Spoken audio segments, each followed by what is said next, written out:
Saudações, meus amados irmãos e irmãs em Cristo, e ouvintes da Palavra de Deus. Hoje prepare-se para serem despertados.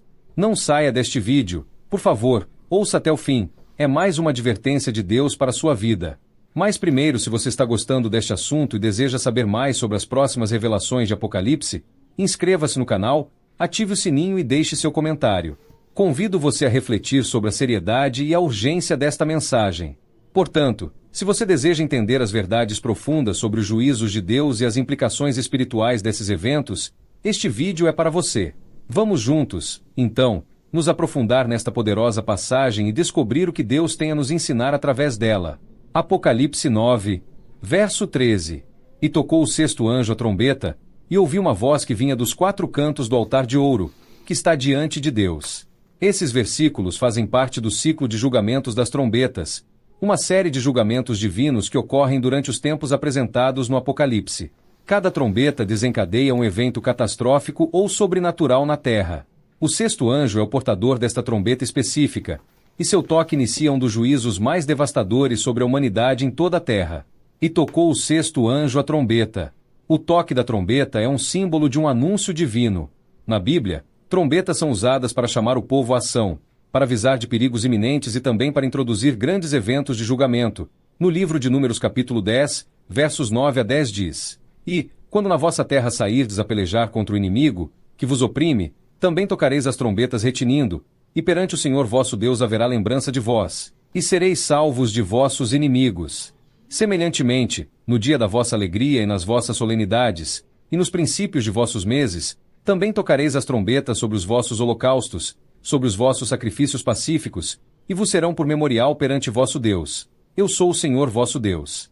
No contexto do Apocalipse, cada trombeta marca uma fase progressiva do julgamento de Deus sobre a terra. O sexto anjo, ao tocar a trombeta, inicia uma série de acontecimentos que intensificam o castigo sobre os impenitentes, como uma advertência final. O número 6 também tem um simbolismo importante, muitas vezes associado à imperfeição ou à incompletude em comparação ao número 7, que representa a perfeição e totalidade na Bíblia. Em Apocalipse 9, verso 14 começa dizendo ao sexto anjo, que tinha trombeta: solta os quatro anjos que estão presos junto ao grande rio Eufrates. O versículo 14 faz parte da narrativa do sexto toque da trombeta, onde o juízo de Deus é intensificado. Após o toque, uma ordem divina é dada ao sexto anjo para libertar quatro seres angélicos que estão presos no rio Eufrates. Esses anjos desempenham um papel crucial na liberação de um exército devastador que destrói uma grande parte da humanidade, dizendo ao sexto anjo, que tinha trombeta. O sexto anjo é o mensageiro designado para desencadear o evento apocalíptico após tocar a trombeta. Este anjo atua sob a autoridade de Deus e responde à voz que vem do altar de ouro, como vimos no versículo anterior. Isso indica que o juízo que está a acontecer está completamente de acordo com a vontade permissiva de Deus. A ordem que o sexto anjo recebe é específica. Ele deve libertar quatro anjos que estão confinados, mostrando que estes anjos estão sob a restrição divina até o momento exato de sua liberação para cumprir o plano de Deus. Falaremos agora do versículo 15 de Apocalipse 9 que diz: E foram soltos os quatro anjos que estavam preparados para hora, e dia, e mês, e ano, a fim de matarem a terça parte dos homens. O versículo 15 nos dá um vislumbre da precisão e soberania de Deus no revelar de seu plano de justiça para todos os homens. Este versículo descreve a libertação dos quatro anjos que estavam presos no rio Eufrates e que foram mantidos sob restrição até o momento exato em que deveriam ser soltos para realizar sua missão terrível. Quem poderá escapar do juízo de Deus? E foram soltos os quatro anjos. A liberação desses quatro anjos marca o início de um julgamento devastador. Eles estavam presos e agora, sob a ordem divina, são soltos para cumprir sua tarefa pré-determinada. A liberação desses anjos sugere que a destruição que eles trarão é iminente e parte de um plano maior, que é detalhada ao longo das profecias do Apocalipse. A imagem de anjos soltos reforça que o controle de Deus é absoluto. Eles não poderiam agir até o momento exato ordenado por Deus. Embora sejam seres poderosos, não atuam por conta própria, mas sob o comando direto de Deus. Passaremos agora para o versículo 16 de Apocalipse 9 que diz: O número dos militares da cavalaria era de 200 milhões. Eu ouvi o seu número. Este versículo é parte da narrativa do sexto toque da trombeta, que descreve a libertação dos quatro anjos no rio Eufrates e a subsequente liberação de uma grande força que traz destruição à humanidade. O foco agora está em um exército gigante de cavaleiros, cujo número impressionante de 50 milhões é diretamente revelado ao apóstolo João. Este versículo chama a atenção para a dimensão e magnitude da calamidade que se seguirá. O número dos exércitos da cavalaria. A palavra exércitos no plural sugere que não se trata de um único grupo de soldados, mas sim de várias unidades ou divisões organizadas de guerreiros. Isso reforça a ideia de uma operação militar massiva e bem coordenada. A cavalaria, aqui mencionada, simboliza velocidade e força. Historicamente, os exércitos de cavalaria foram usados para ataques rápidos e decisivos, trazendo grande destruição em um curto período de tempo. No contexto da visão apocalíptica, a cavalaria simboliza também o poder avassalador e a ferocidade do juízo que está por vir sobre todos os homens na terra. Eles são executores de uma destruição em massa, o que reflete a intensificação dos eventos apocalípticos. Esta cavalaria não pode ser vista apenas como um exército humano convencional, dado o contexto sobrenatural das justiças anteriores e a solicitação aterrorizante desses cavaleiros nos próximos versículos.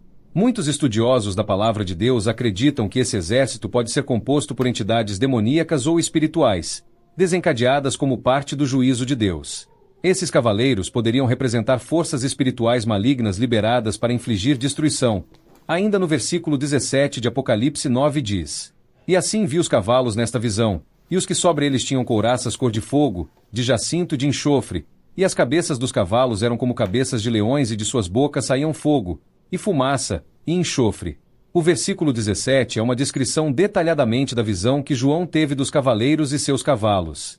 A linguagem é simbólica e transmite uma imagem aterrorizante do poder destrutivo e do julgamento divino que está sendo derramado sobre a terra. A descrição é vívida, com elementos como fogo, fumaça e enxofre, símbolos de julgamento e destruição, sendo destacados. E assim vi os cavalos nesta visão. João começa descrevendo a visão de uma maneira que indica que o que ele está prestes a relatar é algo extraordinário e simbólico, não é um cenário literal. O foco está agora nos cavalos e nos cavaleiros, que desempenham um papel central neste julgamento terrível. Cavalos muitas vezes representam poder e velocidade na Bíblia. Eles são usados em contextos de guerra e justiça. Vamos em Zacarias capítulo 1, versículo 8 que diz: "Olhei de noite, e vi um homem montado num cavalo vermelho, e ele estava parado entre as murtas que estavam na baixada, e atrás dele estavam cavalos vermelhos, malhados e brancos." Nesse caso, os cavalos simbolizam a força destrutiva dos exércitos celestiais ou demoníacos liberados por Deus para trazer julgamento. No versículo 18 de Apocalipse 9, que diz: "Por estas 3 sentenças foi morta a terça parte dos homens, pelo fogo, pela fumaça e pelo enxofre que saíam de suas bocas." O resultado do versículo 18 revela o devastador das sentenças que são infligidas por esses cavaleiros e seus cavalos. A descrição indica uma catástrofe em escala massiva, onde uma parte significativa da população humana é afetada.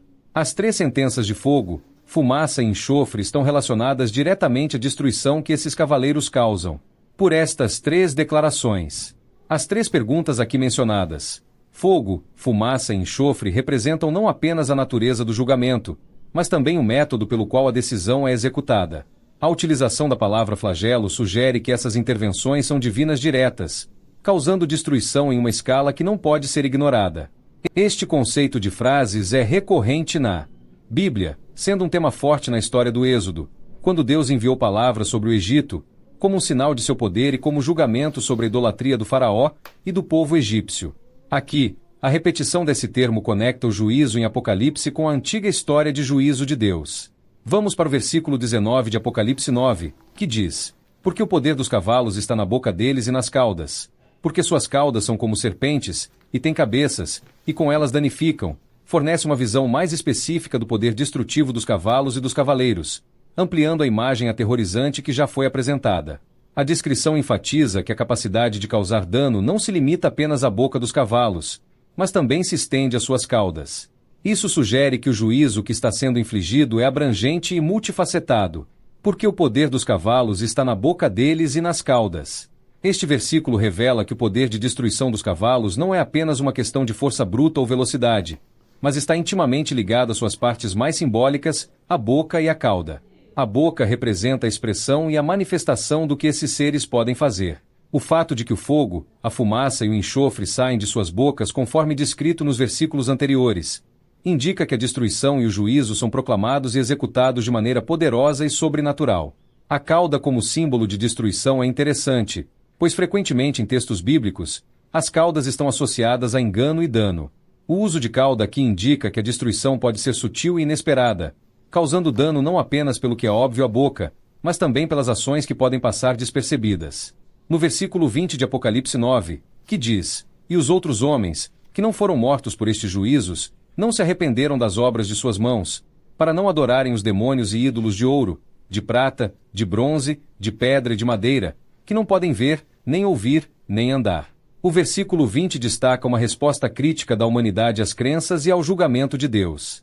Apesar das catástrofes e destruição, uma parte significativa da população que sobreviveu não se arrependeu de suas ações ou de sua idolatria. Este versículo ilustra o coração suportado da humanidade em face do juízo divino. E os outros homens, que não foram mortos por estas indiretamente. A expressão "os outros homens" refere-se à parte da humanidade que sobreviveu às devastadoras consequências das decisões que foram descritas anteriormente. Isso implica que, mesmo em meio ao juízo, ainda há uma remanescente da população que escapa da morte, mas essa sobrevivência traz consigo uma responsabilidade. A utilização do termo "não foi morto" é crucial. Sugere que a destruição foi tão severa que aqueles que ainda estão vivos estão diante de uma oportunidade única de refletir sobre suas ações e buscar a Deus. Você que ainda não se decidiu para com Cristo, não espere para o amanhã, entregue a sua vida hoje mesmo. A sobrevivência, em vez de provocar arrependimento, revela uma natureza obstinada. No versículo 21 de Apocalipse 9, já estamos concluindo essa mensagem. O versículo 21 diz: "E não se arrependeram de seus homicídios, nem de suas feitiçarias, nem de sua prostituição, nem de seus furtos." Enfatiza a recusa da humanidade em se arrepender de suas ações pecaminosas, mesmo após experimentar o juízo divino em forma de declarações e destruição. A lista de pecados recomendados é uma representação das várias formas de rebelião contra Deus, mostrando a gravidade da depravação moral e espiritual presente entre as pessoas. E não se arrependeram. A repetição da ideia de não arrependimento é significativa. A falta de arrependimento é um tema central na narrativa do Apocalipse, refletindo uma dureza de coração que se recusa a reconhecer a soberania de Deus e a necessidade de mudança. O arrependimento é um conceito fundamental na Bíblia, ligado à conversão e ao retorno a Deus, o que diz em Lucas 13, verso 13. "E pôs as mãos sobre ela, e logo se endireitou, e glorificava a Deus."